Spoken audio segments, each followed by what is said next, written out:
আল্লাহ তাআলা নারীদেরকে সুন্দর করে বানিয়েছে।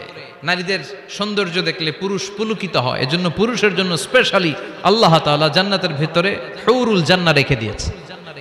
হুরুল জান্নাহ আল্লাহ বলেছেন আজওয়াজুম মুতাহহারা, এই হুরগুলো হবে পবিত্রা। পবিত্রা নারী, এদের কোনো মাসিক নাই, মেনস্ট্রুয়েশনাল পিরিয়ড নাই, কোনো ঋতুস্রাব নাই। এই হুরের কোনোদিন হায়েজ হয় না, কোনোদিন নেফাস হয় না। এরা হচ্ছে কাসরাতুত তরফ, ডাগর ডাগর চোখ, হুরুন আইন। ডাগর ডাগর থাকবে এদের চোখ, হরিণের মতো ডাগর ডাগর চোখ, মেঘ কালো কেশ, কাজল কালো চুল, হরিণের মতো ডাগর ডাগর তার চোখ। সুন্দরী, রূপবতী, গুণবতী, সুস্নিগ্ধা, অপ্সরী, সুহাসিনী, সুকেশিনী, সুভাসিনী, অসূর্যম পোষা। একবার দেখলে আর চোখ ফেরাতে মনে চাইবে না। সুবহানাল্লাহ পড়েন। আল্লাহ বলেন আনশাআনাহুন্না ইনশা, আমি স্পেশাল ভাবে তাদেরকে তোমাদের জন্য বানিয়েছি।